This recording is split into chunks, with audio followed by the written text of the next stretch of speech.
Hello friends, in this two-part video series, I am going to share 8 mind-blowing tips on how to persuade and how to influence people. For each tip, we will take a 3-step approach wherein first I'll explain what the tip is about. Second, I will share how to implement that tip in your communication, followed by a real-world example. Please watch this video till the very end because I'm going to share a very useful bonus tip at the end of the video. Let's get started. Tip 1. Cite credible sources. Whenever you want to put forward an argument or a point, you should support it with a credible source. A credible source could be an expert person in the area, it could be a leading institution, or it could be a research institute. What essentially happens is that the reputation of this credible source gets attached to your point. Let's talk about how to implement this tip in your communication.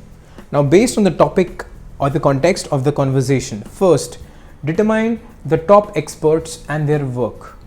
Second, find research results or statistics from leading institutions.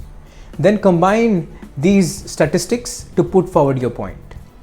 If we talk about the example of this tip, say a person tells you that 85% of your financial success depends on your ability to communicate and your personality, versus when I say that this was quoted by Carnegie Institute of Technology, it will have more impact and it will be more persuasive because the reputation of this institute gets attached to this quote.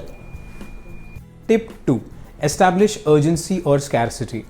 Whenever you want to motivate someone to perform an action, you should always establish some form of urgency or scarcity. People tend to value those things which are fewer in numbers or which are available for a limited period of time.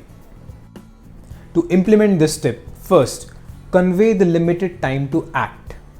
Opportunities that have clear, short timelines are typically more motivating.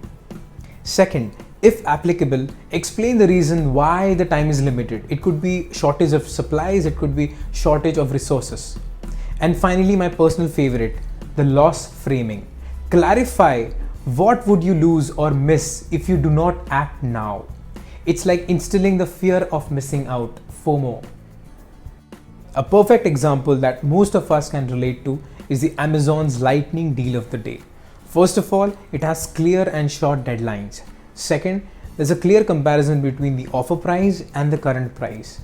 And then there's the X% discount that you would lose if you do not buy it within this lightning period. Tip 3. Demonstrate pain and gain. Have you ever wondered why do people do what they do? What motivates them? All the decisions that human beings take are either to avoid some form of loss or gain some form of pleasure. This is the pain-pleasure principle developed by Sigmund Freud. To implement this tip, formulate answers to the following questions. First, what problems does your recommendation prevent? And second, how does your recommendation help the person achieve what they want? A classic example of this tip is when parents tell us to study from our childhood days. There are two ways. One is the loss and one is the gain. In terms of loss, they used to say if you do not study, you will have to struggle for your entire life. It will be difficult for you to make your ends meet. And the gain perspective is if you study hard, you'll be a successful man. You'll make a lot of money. You'll lead a very happy life. Tip 4. Presenting striking comparisons and contrast. Comparisons and contrast dramatically emphasize your point and open new ways of thinking. There are many different ways that you can implement this. You can show how two different things are actually similar.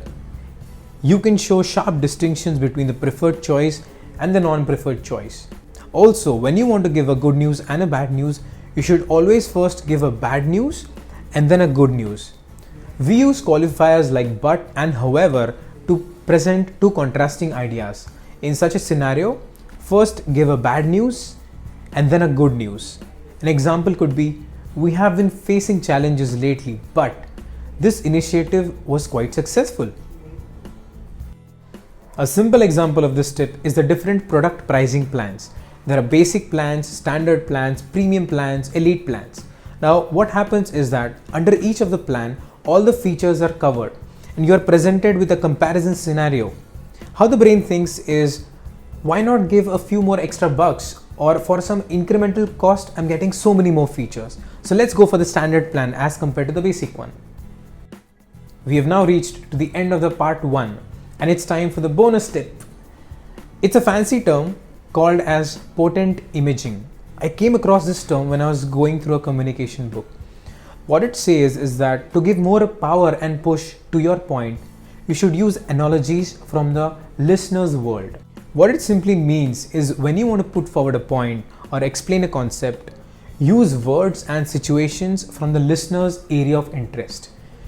Say if your friend is a gardener, you would say, sow the seeds of success. If your friend is a tennis player, you would say, you are hitting the sweet spot. If you found this video helpful and informative, please like and subscribe to this channel. It really means a lot to me. Thank you.